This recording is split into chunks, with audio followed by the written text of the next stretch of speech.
La vente n'a jamais autant changé que ces dernières années. Vente à distance, spécialisation des équipes, nouvelles organisations, nouveaux outils, nouveaux KPI, tout bouge.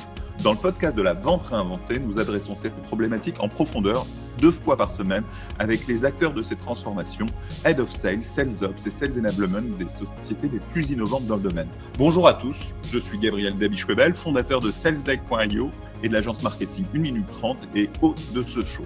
Tout de suite l'interview, mais juste avant un petit mot pour vous faire découvrir SalesDeck.io, la nouvelle plateforme SaaS pour rendre vos rendez-vous commerciaux plus engageants et mieux préparés. Avec SalesDeck.io, vendez plus et plus vite en visio. Bonjour à tous, je suis content d'être avec vous. Aujourd'hui, j'accueille Laetitia Mira, Head of Sales Ops chez Groupon. Bonjour Laetitia. Bonjour Gabriel. Comment vas-tu? Très bien, merci de me recevoir pour ce podcast. Super. Peux-tu nous dire un petit peu qui est Groupon, même si je suis sûr que plein de gens connaissent? Bien sûr, Groupon, en fait, c'est une marketplace où les utilisateurs peuvent découvrir de nouvelles expériences chaque jour. Concrètement, pour eux, ça signifie leur faire découvrir de nombreux biens et services dont ils peuvent profiter à des prix avantageux partout où ils se trouvent. Par exemple, un restaurant gastronomique, au coin de votre rue, un salon de coiffure ou encore un grand parc d'attractions. Pour nos commerçants, cela signifie les aider à faire prospérer leur business et à attirer de nouveaux clients. Au final, pour vous donner un ordre d'idée, nous connectons 23 millions de clients actifs à travers le monde avec nos partenaires commerciaux dans le but de soutenir durablement le commerce local.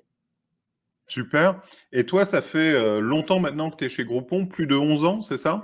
Effectivement, j'ai intégré Groupon en 2011, donc il y a un tout petit peu plus de 10 ans, pas encore 11, en tant que Key Account Manager Travel. Il faut savoir que chez Groupon, nous avons 3 LOB, la partie travel, la partie locale et la partie shopping. J'ai ensuite évolué en tant que chef de projet Travel IMIA pendant quelques années pour ensuite devenir revenu manager de l'activité locale cette fois. Et en 2017, j'ai intégré l'équipe Sales Ops dont je suis désormais en charge. D'accord, donc ça fait vraiment toute une carrière à différents postes au sein de Groupon dans 2 des 3 lobbies, c'est ça? Exactement. Et peux-tu nous définir un peu plus en détail ce que tu fais en tant que Sales Ops chez Groupon? En tant que Sales Ops, on essaye d'améliorer la vie des commerciaux. On est une équipe centrale, chef d'orchestre et couteau suisse. On est censé être les garants des outils, les garants des performances des commerciaux, le garant de la formation des nouveaux entrants et la formation continue. Donc, un poste assez central, une équipe très centrale pour être sûr de pouvoir piloter au mieux et analyser les équipes commerciales et aller dans le sens de la stratégie de l'entreprise. Quand tu dis que l'équipe est centrale, elle se positionne comment par rapport au sales, par rapport au marketing, par rapport au global aussi, vu que vous êtes une entreprise internationale? Centrale au niveau France pour l'instant, parce qu'on a une équipe Sales Ops internationale, effectivement. J'ai des homologues dans chacun des pays. On discute beaucoup, on redescend les informations sur les outils, les nouveaux process à mettre en place directement avec chaque Sales Ops de chaque équipe pour pouvoir après redescendre les informations directement auprès des équipes commerciales. L'équipe marketing étant complètement à part chez nous. Elle est France, elle, ou elle est globale? Elle est globale. Elle est Elle est globale et elle est globale. basée à Dublin. D'accord. Et toi, dans ton équipe, t'as France uniquement ou t'as d'autres Non, responsabilités? j'ai la France, la Belgique et la Hollande. Donc, du D'accord. coup, je m'occupe de ces 3 pays, le plus gros marché étant le français, la Belgique et la Hollande étant similaires, même s'il y a des particularités de la Belgique avec la double langue franco-dutch et la Hollande avec juste la partie dutch. Mais voilà. Et tu travailles comment avec les Hollandais? Tu utilises l'anglais, j'imagine? Oui, oui, oui. Toute communication se passe en anglais. La langue, je dirais nationale est l'anglais pour pouvoir communiquer. C'est beaucoup plus simple. J'essaye d'être polyglotte, mais voilà, mes langues se limitent au français, espagnol et anglais. Bah, c'est pas mal du tout. Euh, euh, le fait que tu aies 11 ans dans l'entreprise, ça te donne quoi comme avantage dans ton rôle? D'avoir commencé déjà chez Travel pour être ensuite passé chez le local, ça m'a permis déjà de comprendre différents process parce que les process ne sont pas les mêmes d'une LOB à l'autre. Et en même temps, d'avoir été chef de projet chez Travel, ça m'a permis de rencontrer énormément de personnes, d'équipes. Alors forcément, les personnes en 11 ans, elles ne sont pas toutes restées, mais les équipes, elles, sont toujours là. Du coup, je comprends mieux les problématiques de chacune des équipes, les intervenants qui peuvent interagir avec les process qui sont intégrés à notre stratégie. Et du coup, ça me permet de pouvoir contacter, si ce n'est pas la bonne personne, au moins la bonne équipe pour pouvoir avoir une réponse beaucoup plus rapidement sur une problématique qui se pose au jour le jour. Dans l'entreprise, tu as passé 11 ans, tu as progressé. Tu me disais tout à l'heure que tu n'étais pas la seule à avoir eu ce cas de figure, qui avait aussi le directeur des ventes et même le country manager. Exactement, le directeur des ventes, ça fait 8 ans qu'il est là et il a été sales pour passer ensuite manager des équipes commerciales.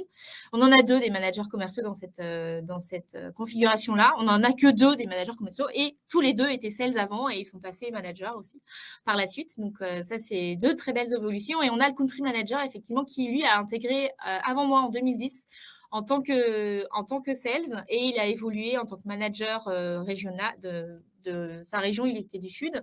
Après, directeur commercial directement de toutes les équipes commerciales, puis après country manager en 2018. Donc, ça fait 4 ans qu'il est à ce poste-là.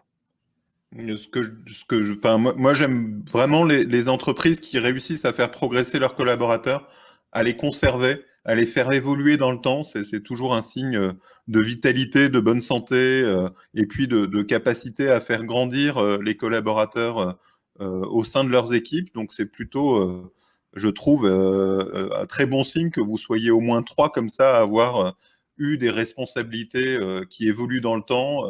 Et puis, il semble que être sales, c'est Groupon, c'est aussi la voie royale pour progresser, pour avoir des responsabilités. Ce qui est bien, vu que c'est pas toujours un métier le plus apprécié, le plus valorisé. On privilégie quand même beaucoup des formations plus marketing parfois, plus ingénieur d'autres fois en France.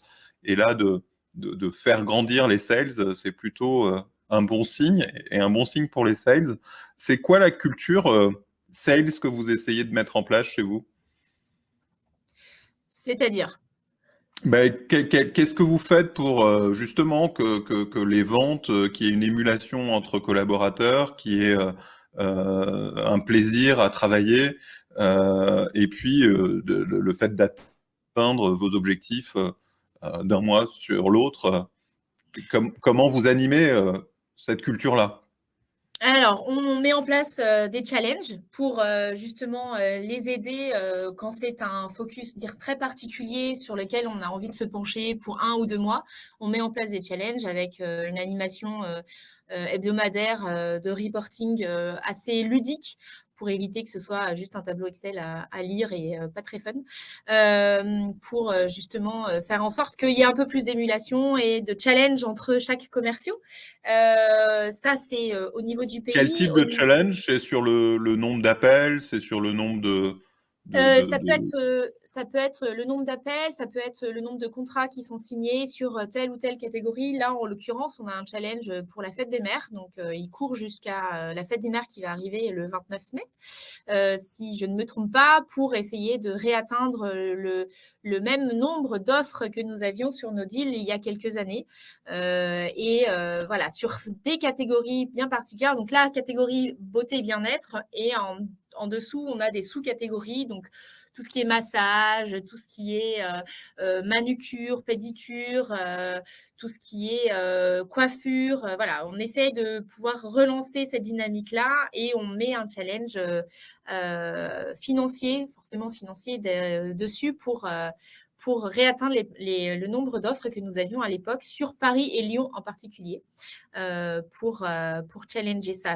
On a choisi juste Paris et Lyon parce que ce sont 2 grosses villes chez nous, pas parce que Marseille ne nous intéressait pas. Je tiens à préciser que Marseille est une très grande ville aussi pour nous, mais juste il fallait se concentrer sur 2 villes en particulier. On a choisi ces 2-là. Super. D'autres exemples d'animation? Des animations, oui, on a une compétition annuelle au niveau Europe qui s'appelle le President's Club. C'est quelque chose qui a été mis en place en 2018 On avait dû l'interrompre avec le Covid, mais là, il vient de repartir. Donc, le 1er avril, on l'a relancé. Donc, c'est vraiment tout nouveau, tout beau. Une compétition qui va durer normalement jusqu'au 31 décembre. Ça sera lié sur les performances des commerciaux. Donc, les compétiteurs sont entre chaque pays et chaque pays a la possibilité du coup d'avoir des gagnants. Et les années précédentes et les éditions précédentes, c'était des très très beaux voyages, 4 ou 5 jours payés aux frais de la princesse pour des super belles destinations dans des hôtels magnifiques. On a eu la Grèce, on a eu un très bel hôtel à Monaco. Et l'année du Covid, ça aurait dû être à l'île Maurice, mais ça ne s'est Ah, pas fait. dommage. Les Vous aussi, vous commerciaux, avez eu des voyages annulés avec la Covid alors. exactement. Mais les commerciaux attendent cette compétition avec impatience parce que forcément, les premières éditions, tout le monde en revenant en a parlé en disant que c'était mais génial, que tout était magnifique, organisé, mais parfaitement. Donc voilà, ils sont très contents d'avoir de nouveau ça qui est remis en place. Et vous faites ça, j'imagine, avec vos fournisseurs ou en tout cas avec vos partenaires ou... Alors là-dessus, c'est une agence extérieure qui s'occupe de tout pour nous. Donc je ne D'accord. sais pas. Pas nécessairement en tout cas. Tu me disais aussi, en termes d'organisation, vous avez mis dans la même équipe les logiques plus Sales Ops et aussi les logiques plus Sales Enablement, à savoir Exactement. de formation. Tout à fait. On a un formateur et un ingénieur de la formation au sein de l'équipe parce que, en fait, pour moi, les problématiques sont les mêmes.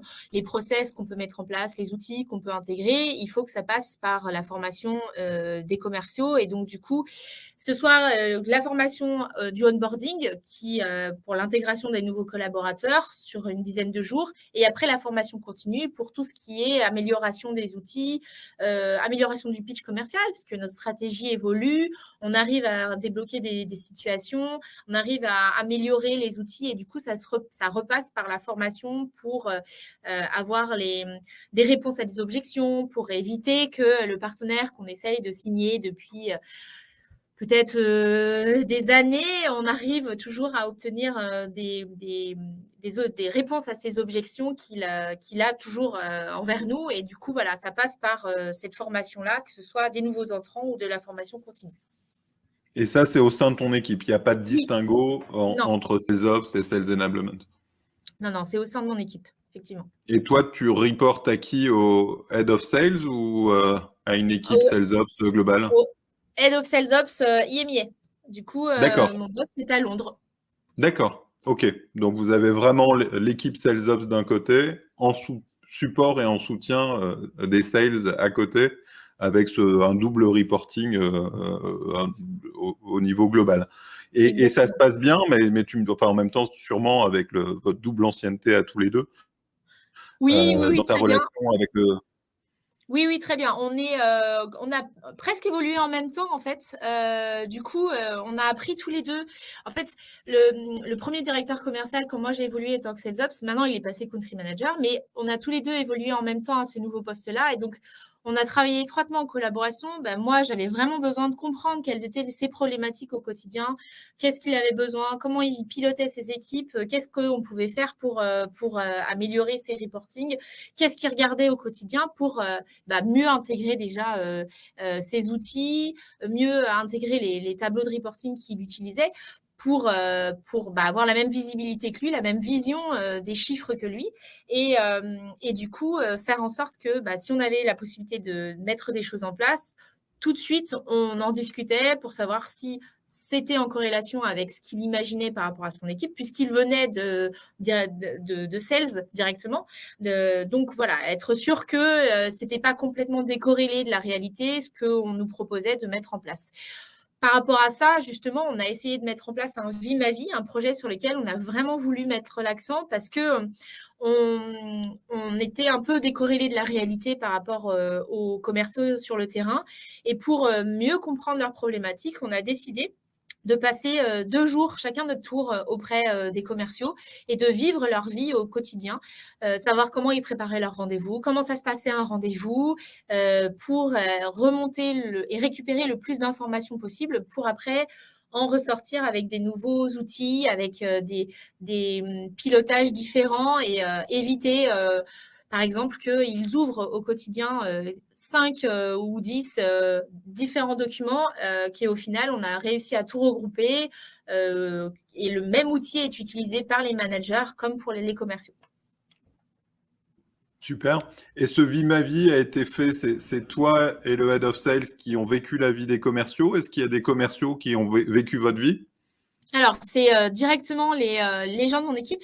On est allé voir les commerciaux en direct. On a pris rendez-vous avec eux, donc ils étaient prévenus à l'avance. On les a pas pris en traître et on leur a dit, voilà, je vais passer 2 jours avec toi et j'aimerais que tu me montres une journée type, comment ça se passe. D'accord, donc c'est l'ensemble de ton équipe en fait.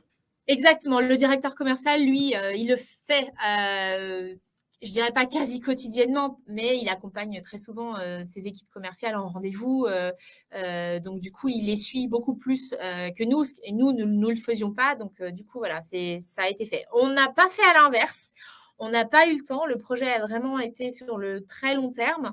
Il en est ressorti des très belles choses, mais du coup, quand on a voulu faire ça à l'inverse, le Covid est arrivé malheureusement, donc on a dû stopper un peu ces rencontres-là. Mais c'est quelque chose qu'on aimerait bien remettre en place en 2022, oui.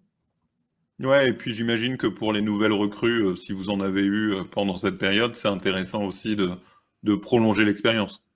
Tout à fait, tout à fait.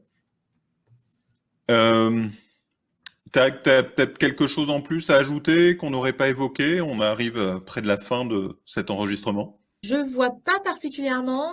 Je pense avoir répondu à pas mal de choses. Comment tu te vois évoluer peut-être après comment je me vois évoluer? Différentes étapes et parcours? Eh bien, poste de sales ops au niveau IMIA, je pense que ça, c'est quelque chose qui pourrait correspondre à ce que je cherche parce que du coup, là, j'ai la France, la Belgique et la Hollande. Après, d'évoluer, du coup, avoir plus de responsabilités, je pense que c'est tout aussi challenging, même si les marchés étant différents, c'est ça qui en soi est challenging. Après, les problématiques sont quasi les mêmes. Les process, on a de la chance, on a réussi à tout harmoniser, donc ils sont quasi tous identiques. Ouais, ce serait au sein de Groupon, IMIA, Sales Ops. Ouais, donc ça couvrirait l'ensemble des pays européens. Exactement. Et ça te permettrait de voir les enjeux dans ces autres pays et de continuer ce travail d'harmonisation, de mise en commun de process et de mise en commun de bonnes pratiques, de bonne humeur. Merci beaucoup Laetitia, c'était un plaisir. On se retrouve 2 fois par semaine pour un nouvel épisode. Abonnez-vous sur votre plateforme de podcast préférée pour ne rater aucun épisode. Merci aussi à notre sponsor salesdeck.io, la solution SaaS pour vendre plus et plus vite en visio avec des rendez-vous plus engageants et mieux préparés. Découvrez la solution et réservez tout de suite une démo sur salesdeck.io. Merci à toi Laetitia. Merci Gabriel.